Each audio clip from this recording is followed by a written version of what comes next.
안녕하세요. 곁에 있는 삶의 지혜, 살미아입니다.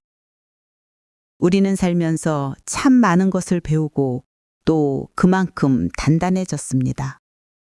때로는 모진 풍파를 견디기 위해, 때로는 내 소중한 것들을 지켜내기 위해 스스로를 바위처럼 혹은 잘 벼린 칼처럼 견고하고 날카롭게 다듬어 왔습니다.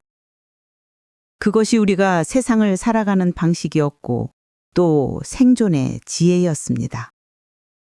하지만 삶의 어느 고개를 넘고 보니 평생을 지켜온 그 단단함이 때로는 나 자신을 뻣뻣하게 만들고 오히려 가장 가까운 사람들을 불편하게 하거나 상처 입히지는 않았나 돌아보게 됩니다. 조금 더 유연하게 살 걸. 그때 그렇게까지 나를 세우지 않아도 되었는데 조금 더 부드럽게 말할 걸. 그렇게 단단함이 아닌 부드러움의 가치를 생각하게 될 때 우리는 2500년 전 한 현자의 목소리에 귀를 기울이게 됩니다. 바로 노자입니다. 그는 우리에게 더 단단해지라고 말하는 대신 물처럼 되라는 아주 특별하고도 역설적인 화두를 던집니다. 오늘 살미아 오디오북 3부작 그 첫 번째 시간에는 노자가 말한 최고의 지혜, 물의 이야기에 우리의 삶을 천천히 비추어 보려 합니다. 도덕경 8장에는 노자 사상의 핵심 중 하나로 꼽히는 유명한 구절이 나옵니다. 상선약수입니다. 상선약수, 수선이 만물이 부쟁, 처중인지소, 고기의도. 가장 훌륭한 선은 물과 같다. 물은 만물을 이롭게 하면서도 다투지 않으며 모든 사람이 싫어하는 낮은 곳에 머문다. 그러므로 도에 가깝다. 왜 하필 물이었을까요? 세상에는 견고한 바위도 있고 모든 것을 태우는 불도 있으며 하늘 높이 솟은 나무도 있는데 말입니다. 노자는 물에서 우리가 따라야 할 가장 완벽한 삶의 스승 3가지 모습을 발견했습니다. 그 첫 번째가 바로 다투지 않는 것, 부쟁입니다. 물은 흐르다가 거대한 바위를 만나면 그 바위를 부수려 하거나 왜 내 길을 막느냐고 화를 내거나 바위와 싸워 이기려 하지 않습니다. 그저 맑은 소리를 내며 바위를 비켜갑니다. 혹은 그 바위를 감싸 안고 돌아가거나 넘쳐서 묵묵히 제 갈 길을 갈 뿐입니다.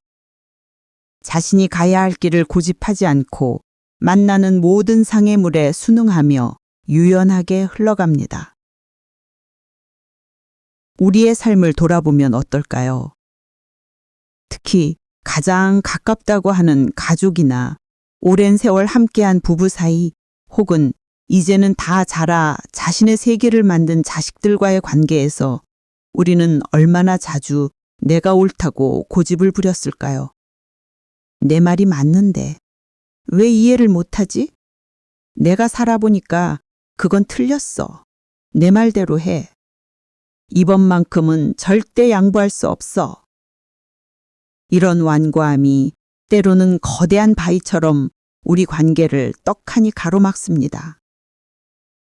그 바위를 기어코 이기려고 서로 목소리를 높이고 잊었던 지난 일까지 들추어가며 서로에게 상처를 주기도 합니다. 결국 그 논쟁에서 이긴다 한들 무엇이 남을까요? 이기고 나면 상대의 마음은 다치고 지고 나면 내 마음에 분노가 쌓입니다. 결국 남은 것은 깊어진 갈등의 골과 지쳐버린 마음뿐입니다. 노자는 말합니다. 물처럼 살아보라고요. 내가 옳다는 생각을 잠시 내려놓고 상대의 입장에서 생각하며 유연하게 관계를 맺는 지혜입니다. 상대를 이기려는 대신 상대의 마음을 그저 묵묵히 비켜가 주거나 감싸 안아주는 것입니다. 흐르는 물은 썩지 않듯 유연한 관계는 좀처럼 깨어지지 않습니다. 물은 이 세상에서 가장 부드럽지만 결국 그 부드러움으로 단단한 바위를 뚫고 거대한 계곡을 만들어냅니다. 진정한 강함은 경직된 단단함이 아니라 모든 것을 받아들이는 부드러운 유연함에 있는지도 모릅니다. 물이 가진 두 번째 위대함은 모든 사람이 싫어하는 낮은 곳에 머무는 자세입니다. 중인지소. 사람은 누구나 높은 곳을 지향합니다. 더 높은 지위, 더 많은 재산, 더 큰 명예. 우리는 평생을 다른 사람보다 조금이라도 더 높은 곳에 오르기 위해 애쓰며 살아갑니다. 그것이 성공의 척도라고 배웠으니까요. 하지만 물은 어떻습니까? 물은 결코 자신을 뽐내며 높은 곳에 머물지 않습니다. 물은 언제나 가장 낮은 곳을 향해 스스로를 낮춥니다. 심지어 세상의 온갖 더러운 것들까지 다 받아안고 가장 어둡고 굳은 곳을 향해 흘러갑니다. 그런데 정말 역설적이게도 바로 그 낮은 곳에 힘이 있습니다. 가장 낮은 곳에 있기에 물은 모든 생명을 싹 틔우고 만물을 길러내는 위대한 생명력의 근원이 됩니다. 메마르고 높은 산 정상이 아니라 낮고 축축한 골짜기에서 생명이 살아납니다. 또한 가장 낮은 것에 있기에 물은 세상의 모든 것을 모으는 힘을 가집니다. 세상의 모든 강물이 결국 거대한 바다로 모여드는 유일한 이유는 바다가 세상에서 가장 낮은 것에 있기 때문입니다. 우리가 나이를 먹는다는 것, 어른이 된다는 것은 어쩌면 지위나 권위로 높아지는 것이 아니라 물처럼 낮아질 수 있는 지혜와 덕을 갖추는 과정일지도 모릅니다. 내가 가진 경험과 지혜, 내가 이룬 재산을 아랫사람을 군림하고 평가하고 비판하는 데 쓰는 것이 아니라 그들의 부족함을 채워주고 그들의 설익은 이야기를 들어주는 데 쓸 때, 그들의 아픔을 묵묵히 받아 안아줄 때, 우리는 다투지 않고도 가장 존경받는 바다와 같은 어른이 될 수 있습니다.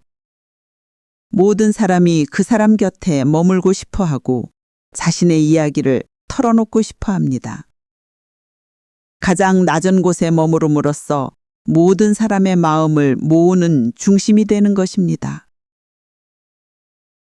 높은 산에 오르는 것은 젊은 시절의 목표였다면 넓은 바다가 되는 것은 우리 삶의 후반부가 추구해야 할 더 깊고 아름다운 모습이 아닐까요? 오늘 살미야 1편에서는 노자의 상선약수, 즉 물의 지혜에 대해 이야기 나누었습니다. 다투지 않는 유연성, 부쟁, 그리고 스스로를 낮추는 겸손한 중인지소. 이 두 가지만 보아도 물은 그 자체로 완벽한 삶의 스승입니다. 물은 억지로 무언가를 하려 하지 않습니다. 그저 자신의 본성대로, 자연의 순리대로 유연하게 흐르고 낮은 곳으로 임합니다. 노자는 이것을 자연, 즉 스스로 그러하다고 불렀습니다. 지금 여러분의 삶에서 혹은 여러분의 마음에서 혹시 어딘가 억지로 힘을 주고 있는 부분은 없으신가요? 혹은 꼭 이겨야 한다고, 혹은 여전히 높은 곳에 머물러야 한다고 스스로를 다그치고 있지는 않으신가요? 그럴 때마다 오늘 우리가 나눈 물의 지혜를 한 번쯤 떠올려 보셨으면 좋겠습니다. 힘을 빼고 물처럼